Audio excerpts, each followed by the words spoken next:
Добрый день. Меня зовут Дмитрий Горчаков. Good afternoon. My name is Dmitry Gorchakov, and I would like to greet you all on today's event. I'm expert of Bellona, and our today's event is dedicated to the new report of Bellona, nuclear legacy and the Russian Arctic status as of the end of 2023, and prospects for elimination. This report can be found on our website, and you will get the link to it after the presentation. The presentation will be held by Alexander Nikitin. He is the one who wrote the report and who is head of the nuclear project of Bellona. Before we start, I would like to mention several technical aspects. First of all, our translation is running in 2 languages. We speak in Russian, but there is also an English version, so please keep an eye on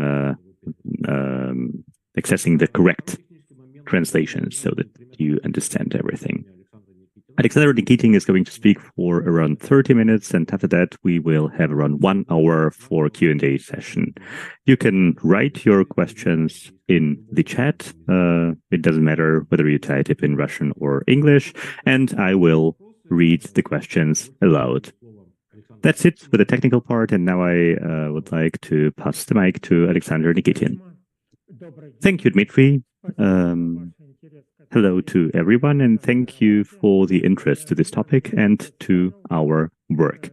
Dmitry has introduced myself already. I would like to add only one thing. I work in the international environmental organization Bellona for over 30 years, and I deal with the problem which is defined as nuclear legacy. I would like to start with a comment on this topic, because a lot of people ask me what nuclear legacy actually means. You seldom find it in different official documents. The topic of our today's discussion, nuclear legacy, are objects of the Soviet nuclear projects, which were created a long time ago in the interests of the states and are not liquidated up to now. The nuclear legacy in Russia is usually considered as 2 different directions: the Soviet nuclear legacy and the Russian nuclear legacy. I will not speak on the subject what is the difference between these 2 groups of objects, but the experts dealing with the nuclear legacy usually define between these 2 different objects, these 2 different groups of nuclear legacy. Today, we are going to speak about the Arctic's nuclear legacy of Russia. Here you can see a list of the nuclear legacy we are going to speak about. And please don't get me wrong, that is not the whole list of the nuclear legacy which can be found in the Arctic. For example, the nuclear power plant on the Kola Peninsula is not on the list. That's the only nuclear power plant in the region which has been built to Soviet times. The so-called peaceful nuclear explosions are also not listed on the slide. These explosions took place with a certain aim during the Soviet time, and it's actually also considered as nuclear legacy. But today we will speak about sunken and submerged nuclear and radiation hazardous objects. I will say a couple of words about Andreeva Bay. I will also mention the Navy base in Gremikha, the long-term storage facility in the Saida Bay. I will also touch upon the federal state enterprise Atom Flot, and we will mention some sites of the shipbuilding. Let us start with the sunken and submerged nuclear and radiation hazardous objects.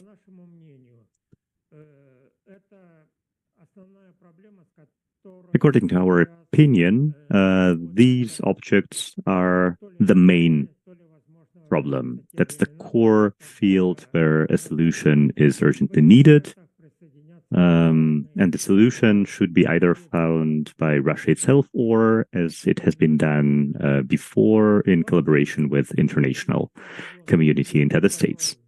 Here you can see different districts where nuclear and radiation hazardous objects were submerged. Most of them are around Novaya Zemlya archipelago, but also in other districts where liquid radioactive waste was discharged. There are also several spots where nuclear submarines sunk. I speak about Komsomolets and K-159. We won't speak about Komsomolets today because there are no plans to raise this submarine.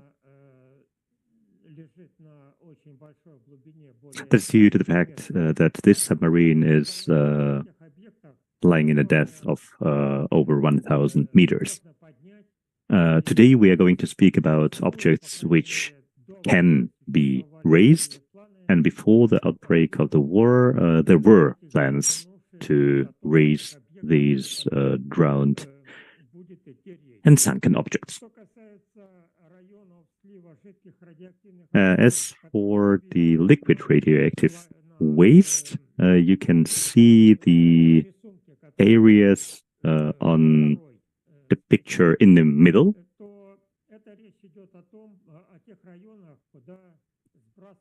These are the areas of discharging of huge amounts of liquid radioactive waste when the work with reactors took place and repair actions. These are the areas we are speaking about. You can see them on the slide. And discharge of liquid radioactive waste was actually a pretty standard procedure and operation, and no one has seen any problems or challenges in this respect before.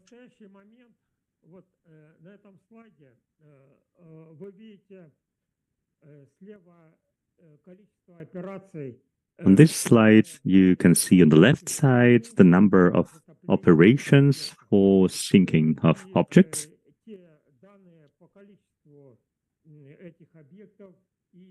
You can also see the data on the number of these objects and their radioactive characteristics. You see the number 80 on the slide. We have considered every operations very seriously and researched it very thoroughly. And every time we saw different numbers. When looking at the numbers you can see on the screen right now, you should consider them as something in the middle. We took the numbers from open sources, which could be found after the Soviet Union stopped its existence. Before that, all these documents were classified and they were not in the open access. 1991 is the year where operations for sinking of solid radioactive wastes stopped. So containers with solid radioactive waste were not sunken in the sea anymore.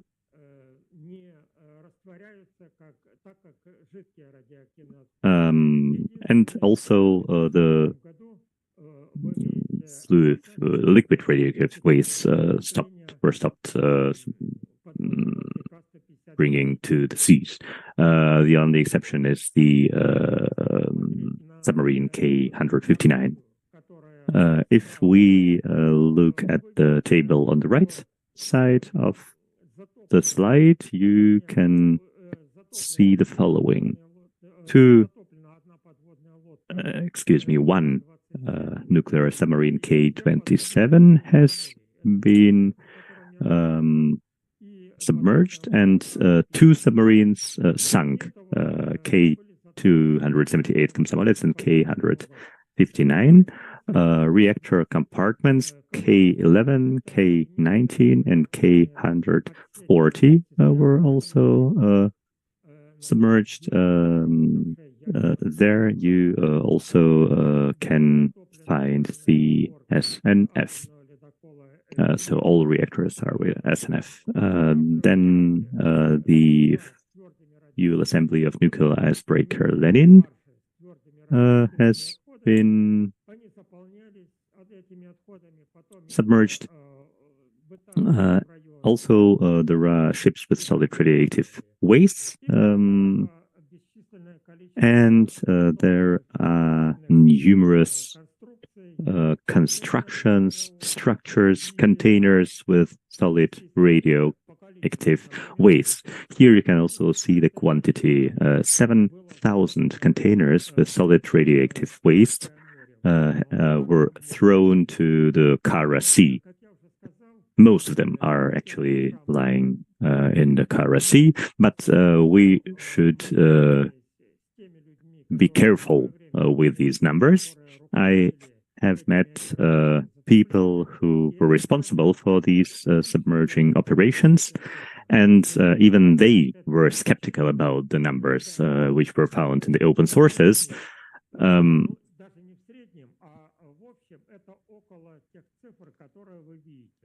Altogether, I would say that these numbers are, on average, more or less right. So when we speak about these 17,000, I don't know, there are different pumps, for example. They needed to somehow deal with them, so they were also just submerged. That's the history, and our aim was to evaluate what we have at the moment.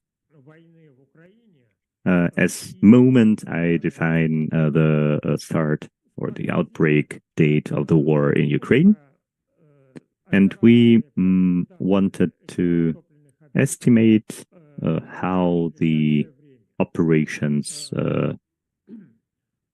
lifting these objects which were planned are still realistic or not. On this slide, you can see the estimated cost of the lifting operations and also the estimated time for the lifting operations.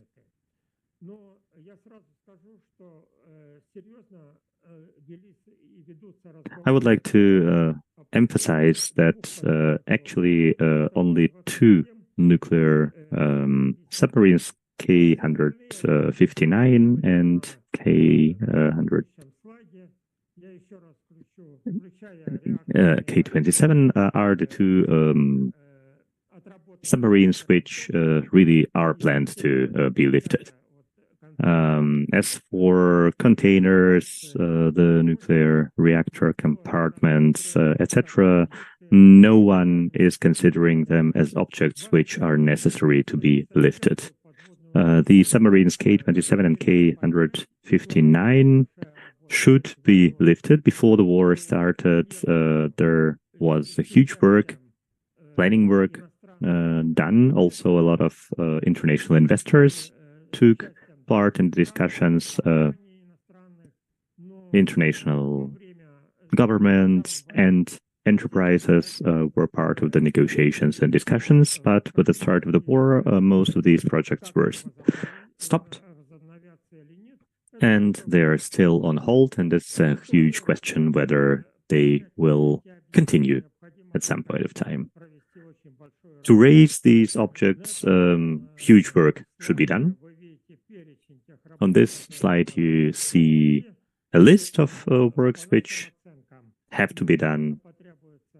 And we estimate that a lot of time is needed for that, and the amount of money named today in the open sources will most likely not be sufficient. There are also some official decisions. There are decrees of the President of the Russian Federation and orders of the government of the Russian Federations considering the lifting of these objects, but we see that up to 2035, no works are planned at the moment.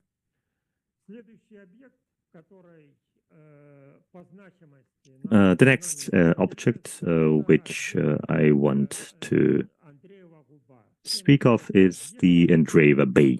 I think that everyone has heard about Andreeva Bay. At some point of time, around 30 years ago, even 35 years ago, there was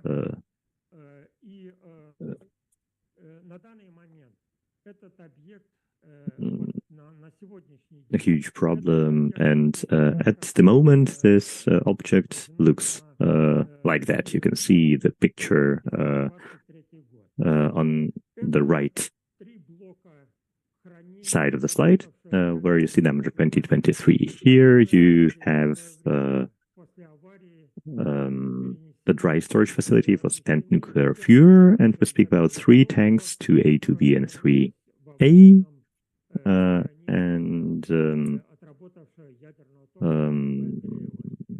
There all the SNF was stored after the accident took place in 1982. The classification has named these tanks 2A, 2B, and 3A.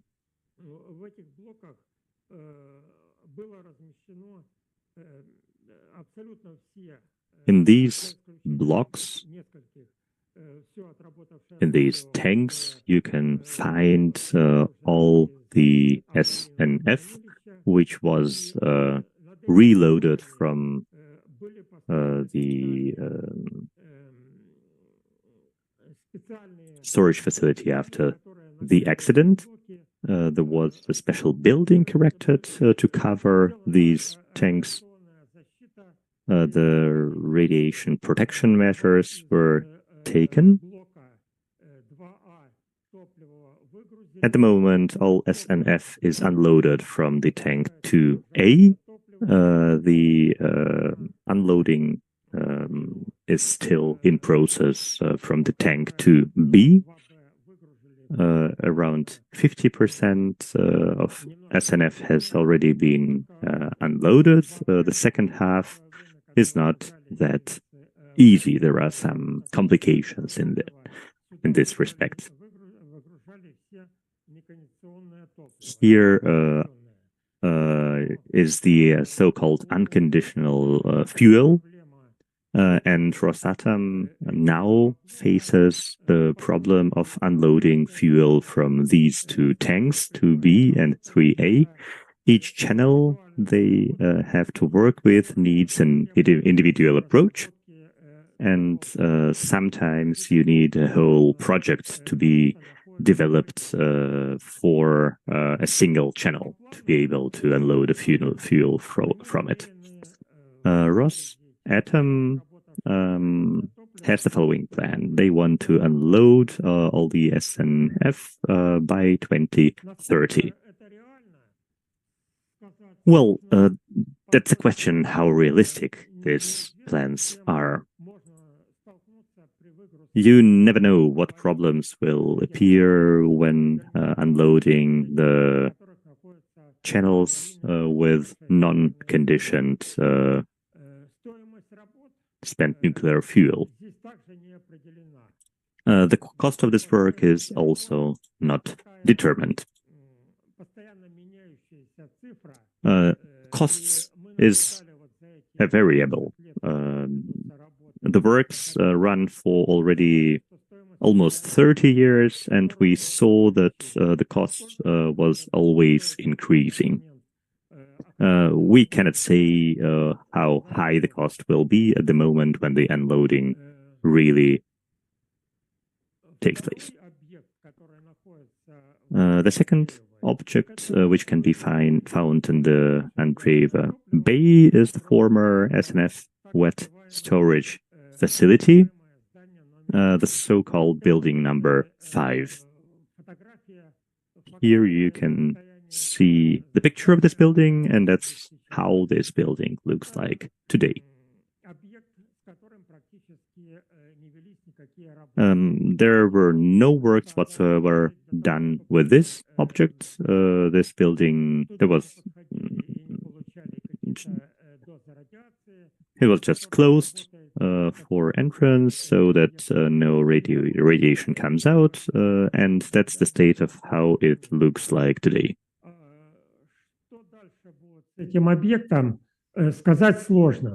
It's hard to say what's going to happen next.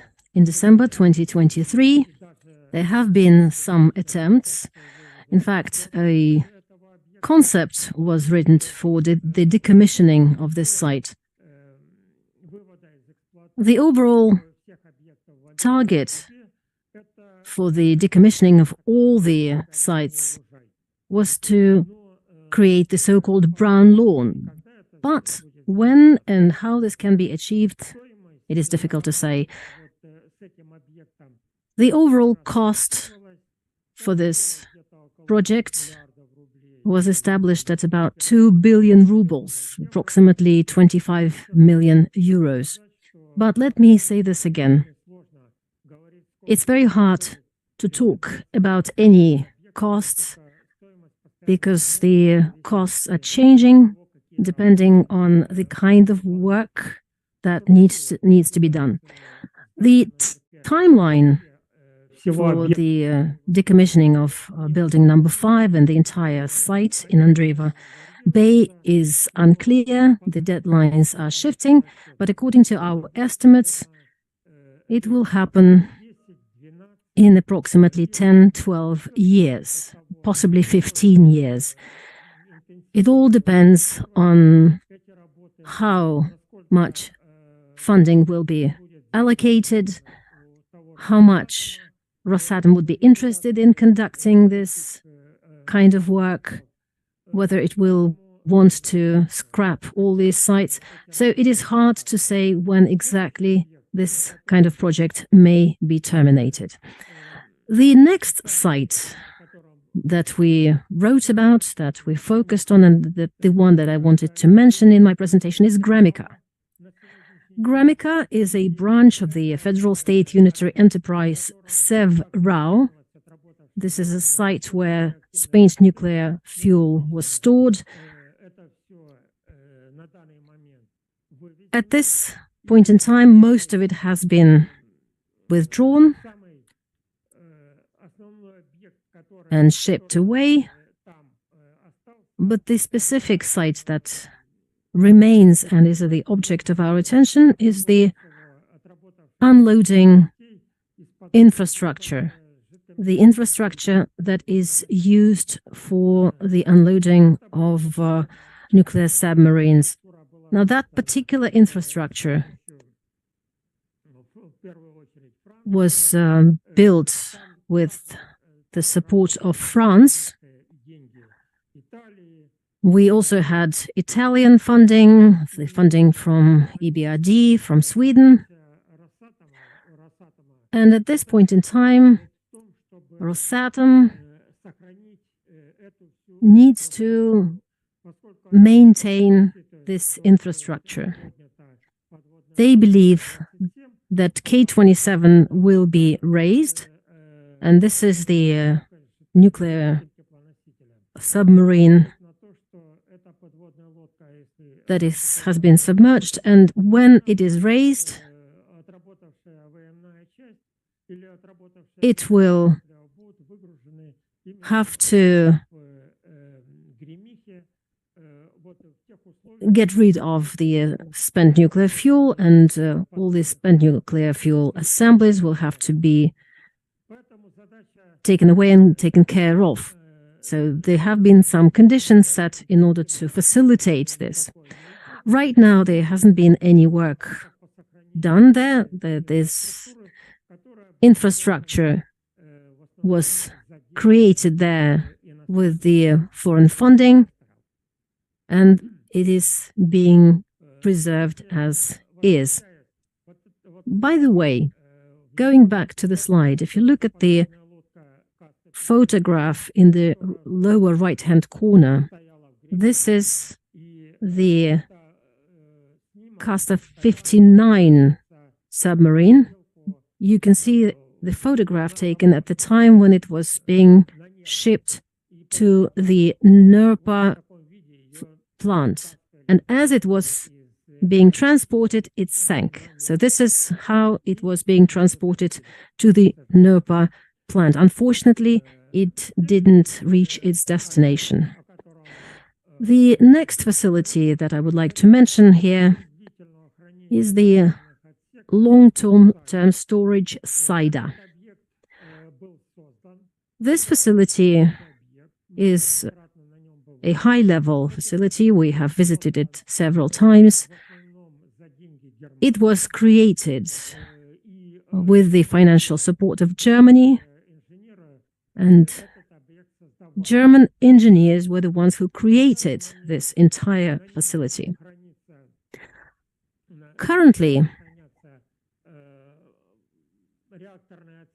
there are various blocks with compartments of nuclear-powered ships that are being stored there. We believe that they may be stored there for another 70 years, and after the 70 years, according to the calculations, after 70 years, the radioactive elements will decay. I'm talking about the radioactive elements within those compartments.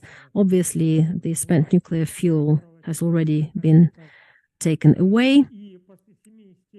And after 70 years of storage, these compartments will be scrapped.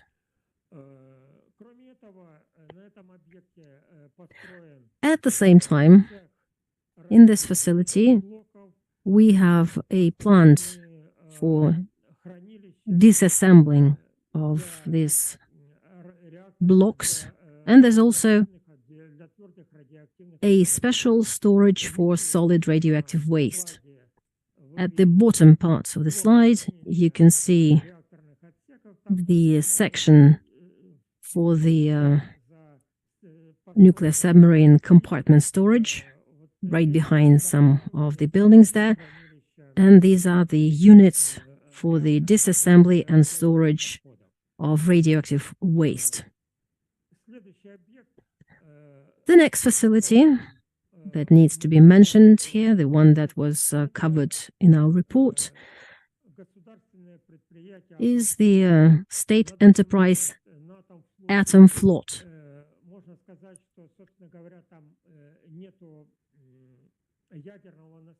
There is no nuclear legacy at Atom Flot as we speak. The nuclear icebreakers that were built during the Soviet times have already been scrapped. Some are still being operated, but we can't say that there is a big nuclear legacy, for example, as opposed to Andreeva Bay or other areas. In 2023, the scrapping project was finalized for the probably most notorious object. We're talking about the floating technical base, Lepsi, and Bellona was one of the initiators of this project. The project lasted for about 30 years. And the funding was approximately 40 million euros. This is a final cost, because when you finish the projects, then it is possible to finalize the costs, and we know how much money has already been spent for the disposal of this particular facility. And the final site, shipbuilding and ship repair yards in the Arctic zone of the Russian Federation. As you can see here, there are 5 such facilities. They are involved in the shipbuilding and ship repair, as well as the remodeling and technical maintenance of nuclear ships. These are mostly shipyards located in Arkhangelsk and Severodvinsk.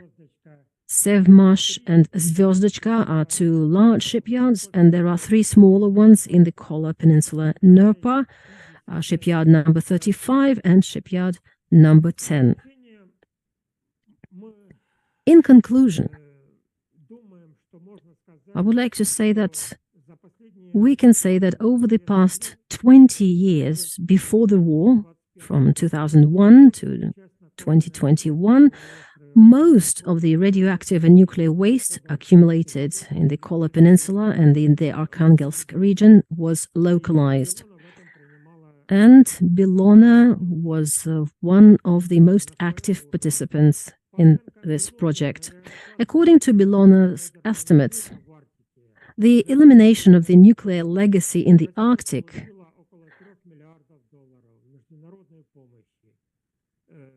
required $2.53 billion in international aid, and that does not include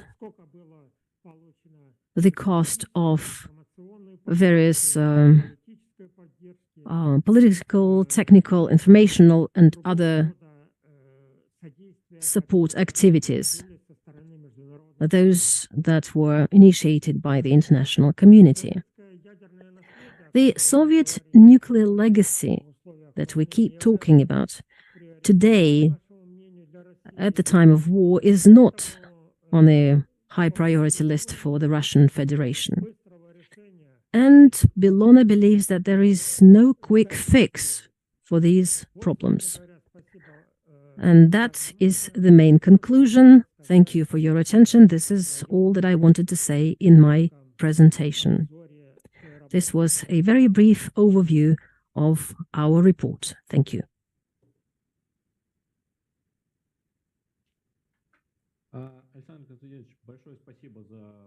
Thank you very much, Alexander. Thank you for your presentation. We have a number of questions.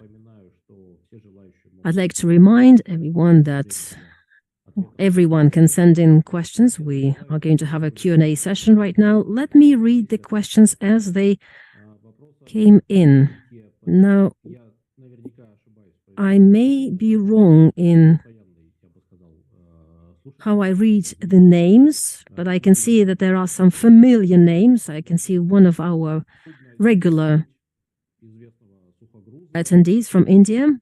The question concerns the only cargo ship in the world, which is not an icebreaker, that uses nuclear power. So the question is, could you give us an example or maybe suggest a scenario whereby this particular vessel could become a threat in terms of contamination for the environment? And I would add to this question, I would like to ask if there are any other emergency scenarios involving peaceful vessels or floating nuclear power plants. What kind of threats we may expect from them? Answer. Thank you very much for your question. Now, as we know, the Northern Sea route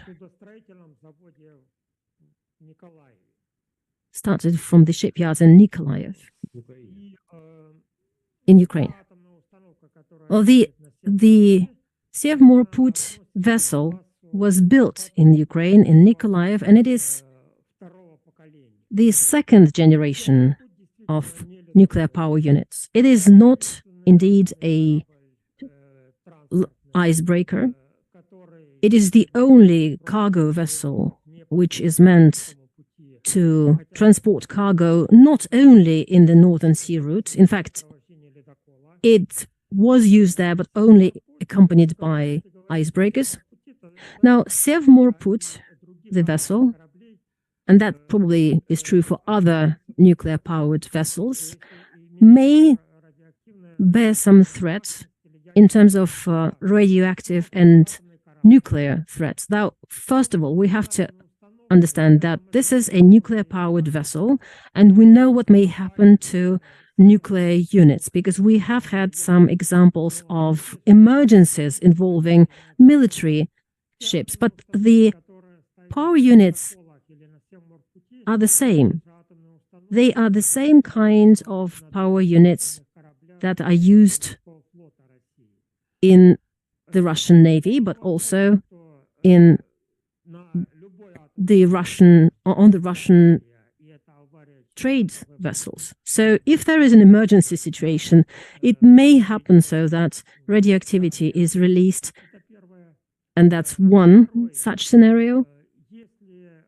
Second, if anything happens to this particular vessel, if it is involved in some kind of an accident, there's a high probability that the nuclear power unit may be damaged, which in turn may lead to certain radioactive consequences.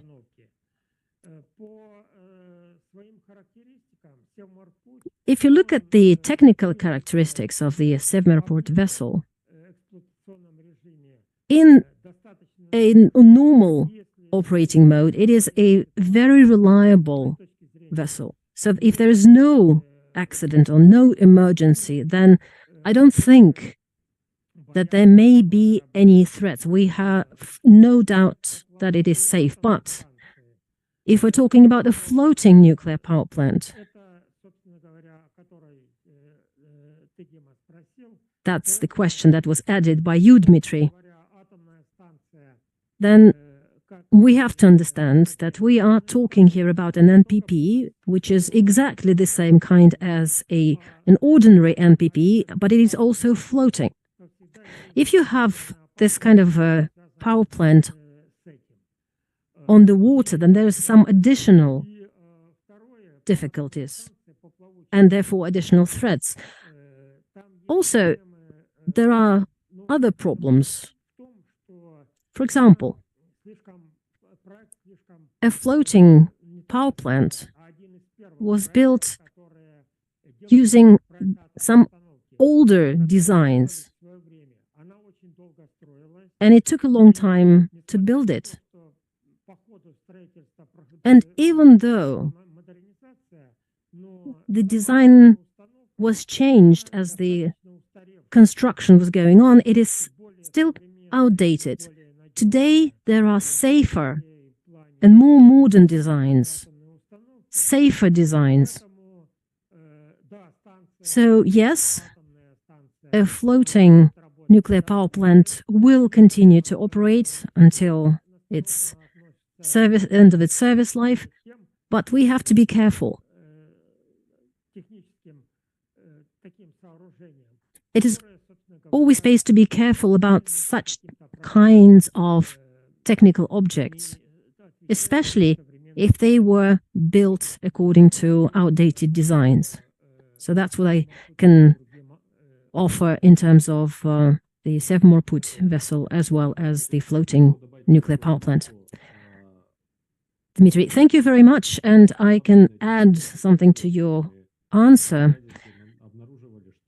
We know that in some cases, during the repair work, some steam generators were used in order to repair the new vessels. Therefore, some old designs are still being used.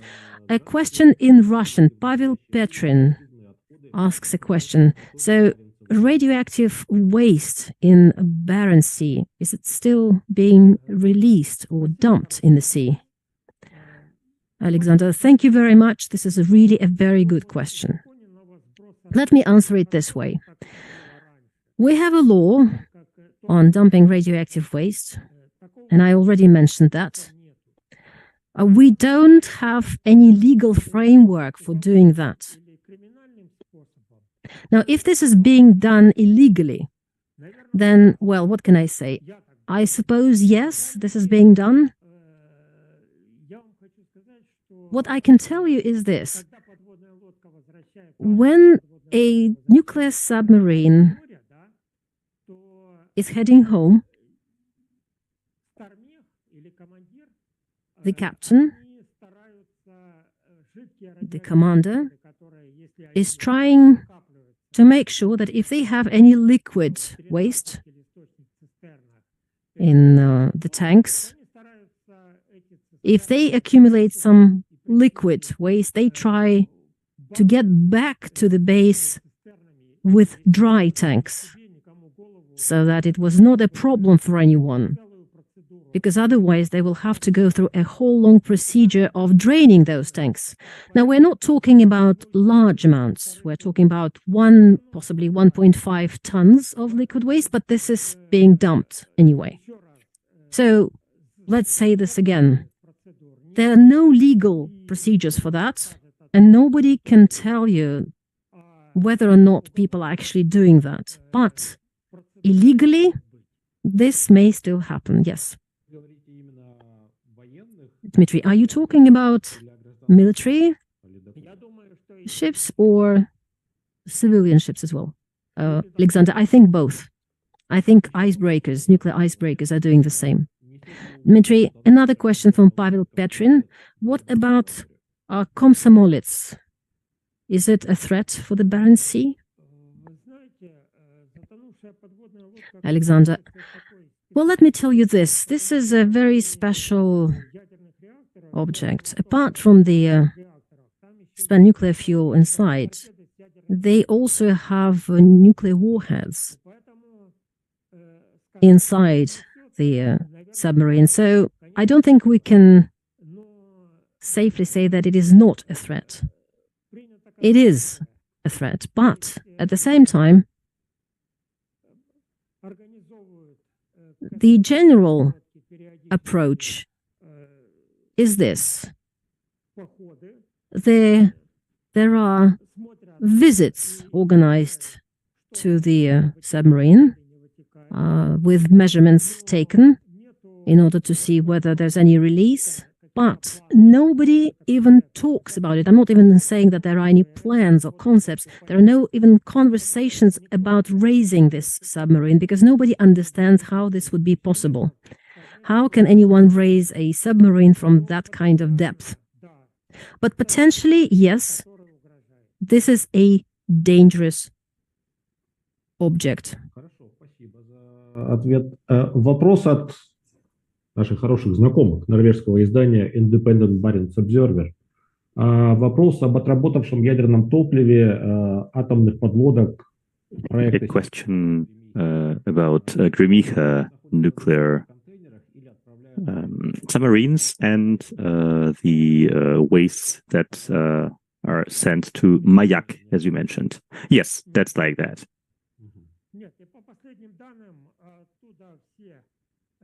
As far as I know, the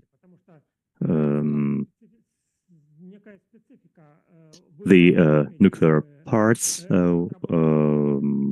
and the spent nuclear fuel are transported in the way as I described. The procedure there is slightly different from the nuclear reactors.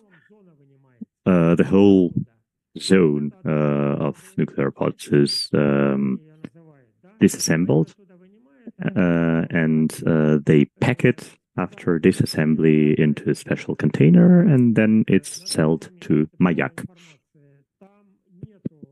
According to my information, at the moment, there are no SNF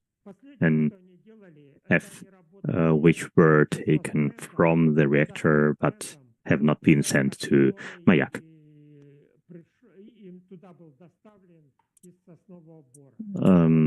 They also have worked with a special stand from Sosnovyy Bor nuclear plant. It is being utilized at the moment.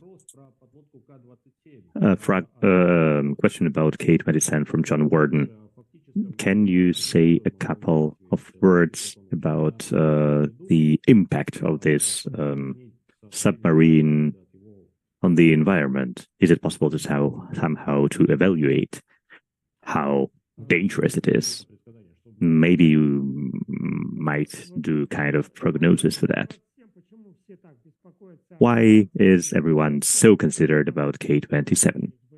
Why do so many people want to raise K-27 first? This submarine is not very deep. That's the first thing. And the second thing is that enriched fuel is in the reactor of this submarine. In the usual reactors,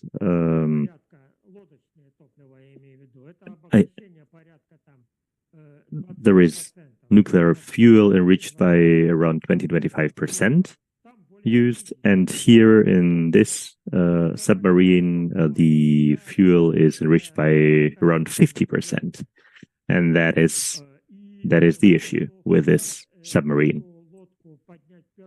That's why they want to raise this submarine first, because it's dangerous.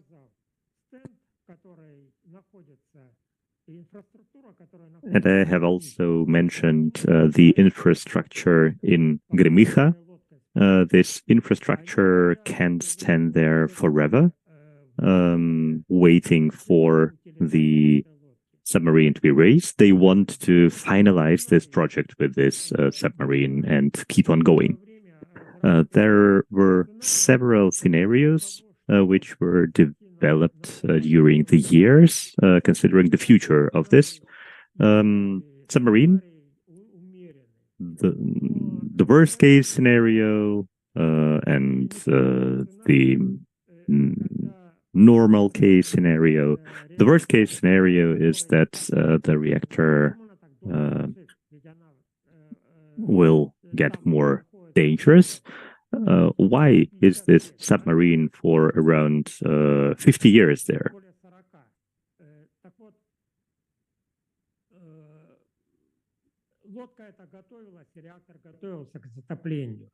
The reactor was prepared for submerging. There was special material used for filling the reactor. And during the monitoring process, they don't see that any radioactive elements are spreading out from the submarine. So there is hope that there is no loss of containment in the reactor. Although after the submerging has been done, they came to the conclusion that it has been done properly, but not 100% safe. Of course, at some point of time, the enriched fuel will get in contact with water, and the experts also make calculations what can happen after that.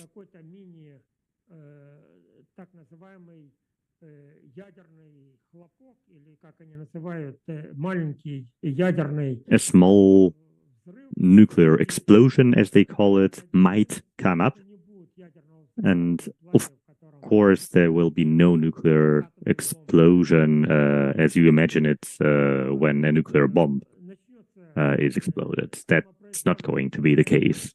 But the uncontrolled chain reaction will start, and the radioactivity will come out. That's why the concern is there, and that's why most of the research projects and prognosis are done considering this nuclear submarine. Most likely it's going to be the first one to be raised. Okay, thank you. That's clear. question from Bipandip Sharma. I'm sorry if I have spoken your name. We understand all the complications in the geopolitical situation between the West and the East.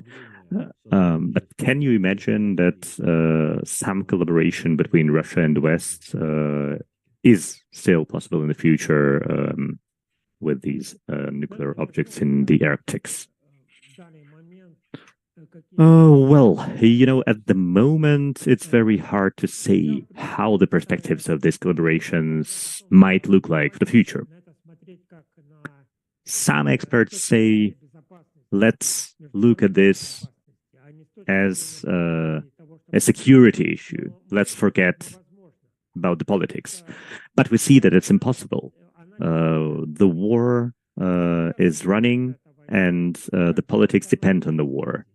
When the war is over, when the collaboration will continue, when mutual projects, international projects in the Russian Arctics will be possible again, it's very hard to predict. My personal opinion is that it will take years, at least 15 to 20 years. That's my personal opinion, I repeat it.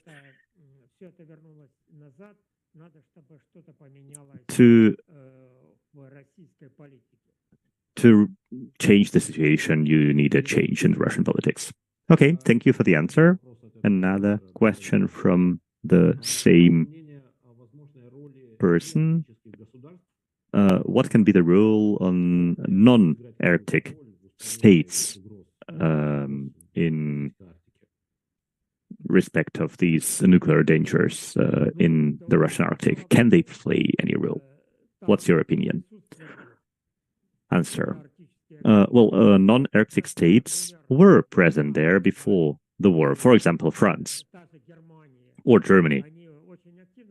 They were very actively present in the area, although they have no border with the Arctic region. They spent a lot of money in the Saida Bay. Even Italy has invested in these projects. For example, in Gremikha. Investments have been done in the new transport ship, which was needed to transport the spent nuclear fuel. There were a lot of foundations, and there was a lot of funding in this ship from the non-Arctic states. To get these investments, you need political will, that's for sure.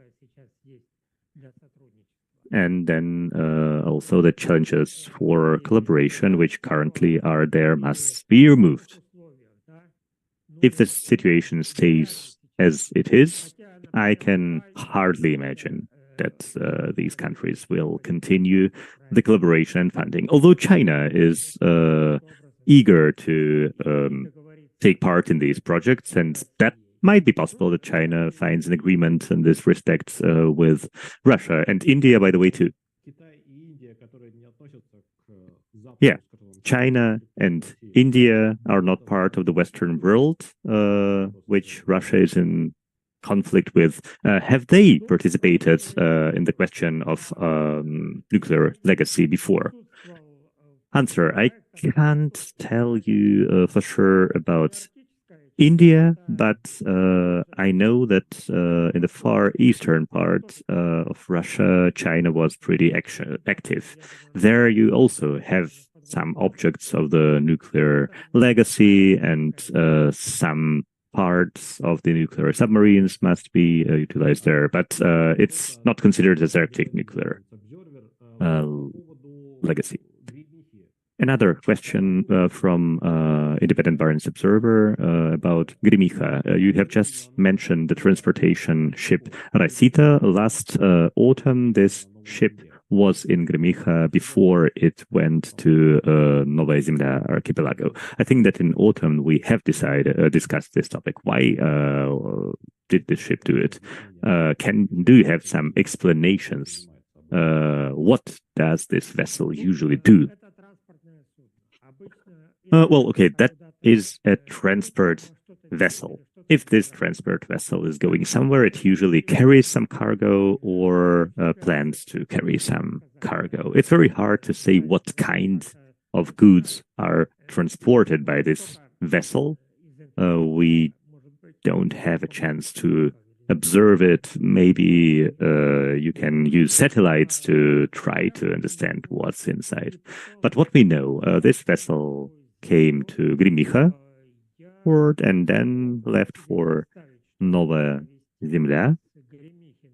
Honestly speaking, I have no idea what this vessel could have transported from Gremikha to Nova Zemlya.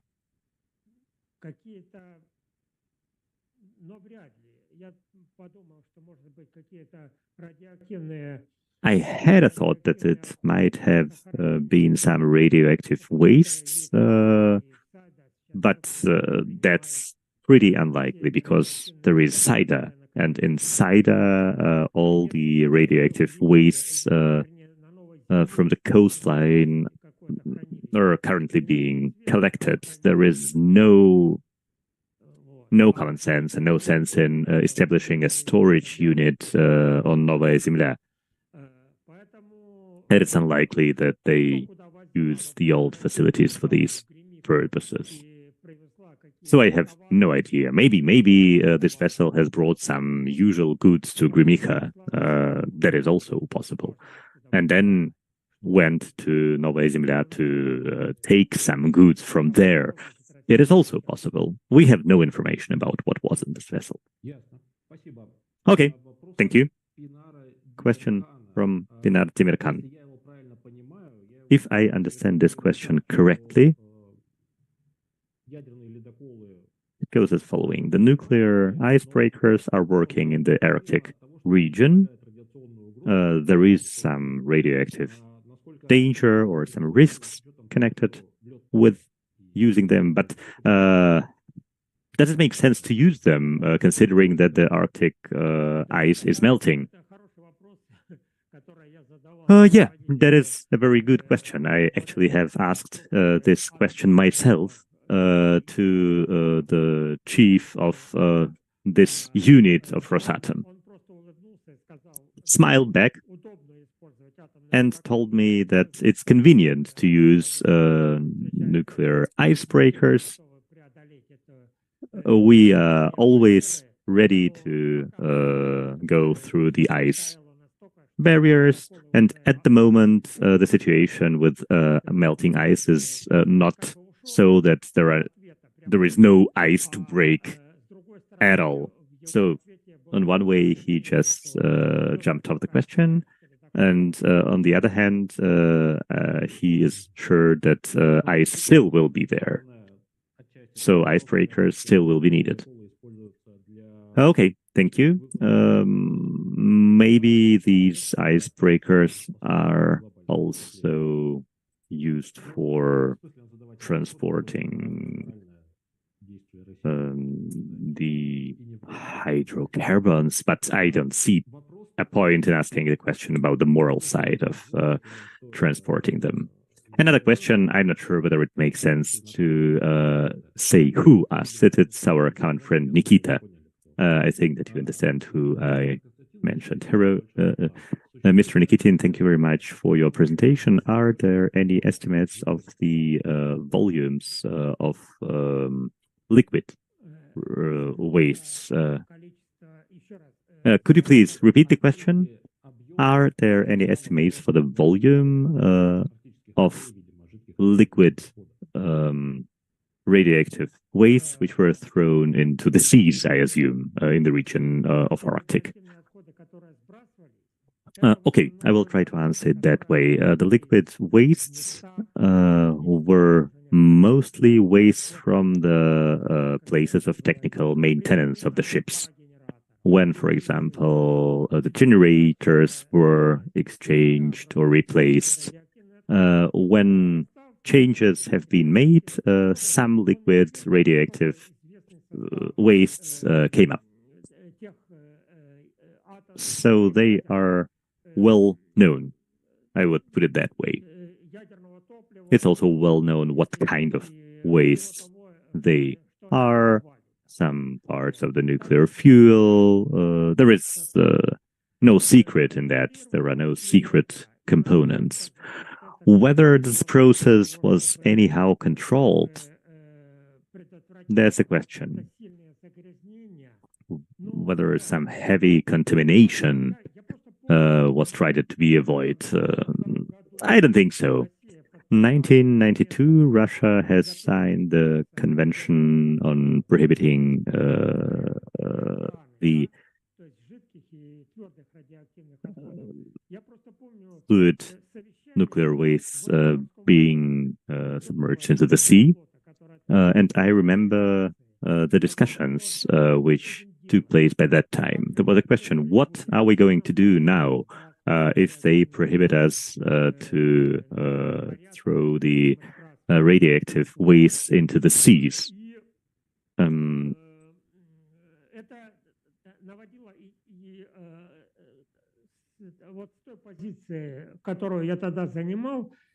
that time, I had a certain position to this question, and I'm not sure that any measurements have been done in the respect of these fluid radioactive wastes. They were just,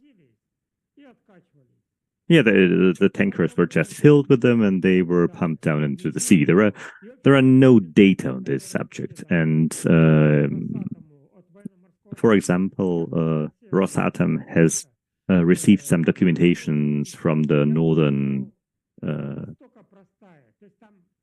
Navy fleet, and this documentation is lacking a lot of data, a lot of parameters. As Andreeva Bay was also given to Rosatom to manage, it was not clear what kind of fuel and in which state this fuel was in the dry storage units. Even this documentation was not given to Rosatom. So that's a pretty sad story, but that's how it went.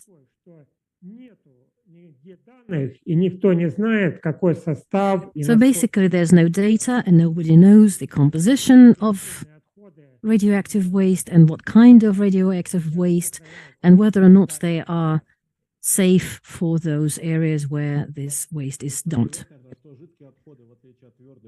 But we have to say that liquid waste, as opposed to solid waste, may have already been dissolved. And in fact, you can take out samples and analyze them in the areas where the waste may have been dumped. Alexander, yes, but radioactive waste may have been dissolved in the huge body of water. So right now, it's very hard to find it. It may have been left at the bottom, especially if the dumping occurred in some very deep areas of the sea. It wouldn't be possible to find it. Dmitry, thank you very much. As far as I understand, we have exhausted the list of questions, but as a moderator, I would like to ask a few questions myself, and that will also give time to some of our members of the audience, if they will come up with some new questions. So the question that I wanted to ask, I'm looking at this presentation, I'm looking at the numbers, and I like numbers, especially where it comes to costs. Now, it says that in the presentation that one would need approximately a few $100 million in order to raise the two submarines. So my question is this: will Rosatom be able to raise these submarines on its own?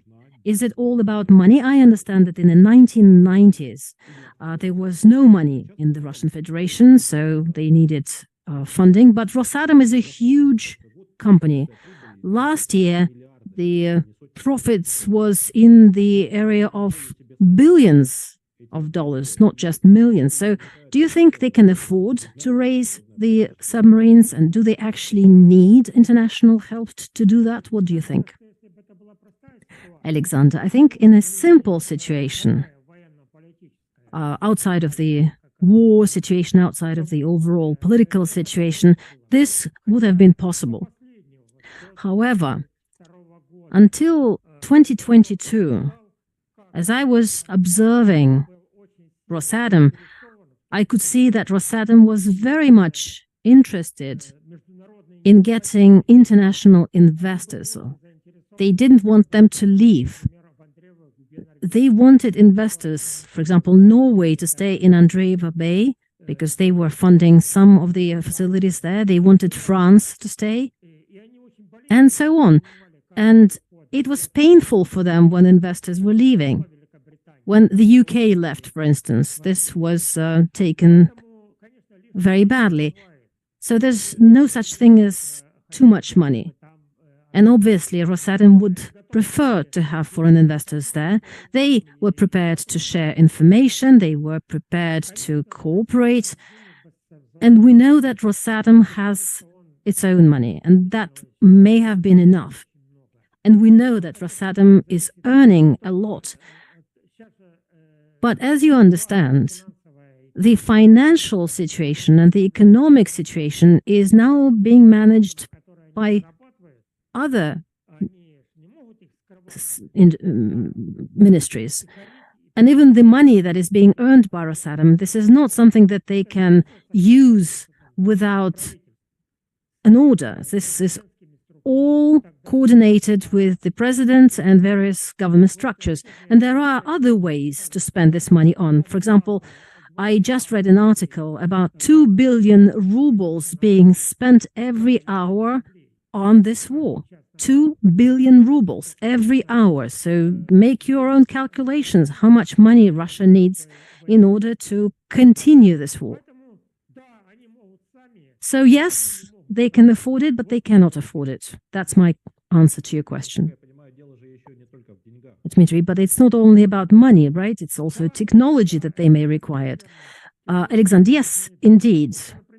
Technology is something that they need, because raising of a submarine, even the ones that are not located at a very high, in a very deep location, for example, 27, there have been several options calculated and some recommendations were issued. It has to be raised in such a way as not to disturb the submarine. So if, for example, at some point it is lost, and then the shell may get in a difficult situation, in a situation where it will be not stable, then some processes may start inside. And even before the Dutch, the Norwegians, they didn't find a way to just raise it just like that, even though they would have preferred to do that. And it was in the interests of Russia to do that. It's a whole technology. You need to have a special approach to that. You need to have a whole industry focusing on it. You need equipment for that. There is such equipment abroad, but now they will have to manufacture it themselves, and that's always costly and it's very difficult. You have to test the equipment, etc. Dmitry, you also mentioned that the UK left, and it was something that was taken very badly by Rosatom. But that happened before the war, right? Yes, exactly. So why were they leaving? Why did they leave at that time? Well, Alexander, let's put it this way. At the very beginning, where this entire project began, Russia was a poor country. It was such a poor country that a lot of money was needed in order to initiate all this kind of work. And then, as time progressed, they could see that Russia was not such a poor country. The oil prices went up. The treasury was no longer empty. Russia built several new submarines in Severodvinsk. So we can see the reasoning behind it. If the country can afford to build new nuclear submarines, and there is money for that, that maybe it should also find the money in order to scrap the old submarines. So that was the logic behind it. Dmitry, I can see a very good question. It's actually a very good idea to finalize our discussion. And I don't see any questions in the chat, so maybe we should really close. Thank you very much, Alexander. Thank you for the report. Thank you for this presentation. I would like to tell those people who are watching us right now that all of these materials are available on our website, not only the reports we're talking about, but other reports that we are writing. Our nuclear group, our Arctic group are working on those. Please subscribe to our mail lists. And I would like also to invite you to our next event, which is going to be a hybrid event.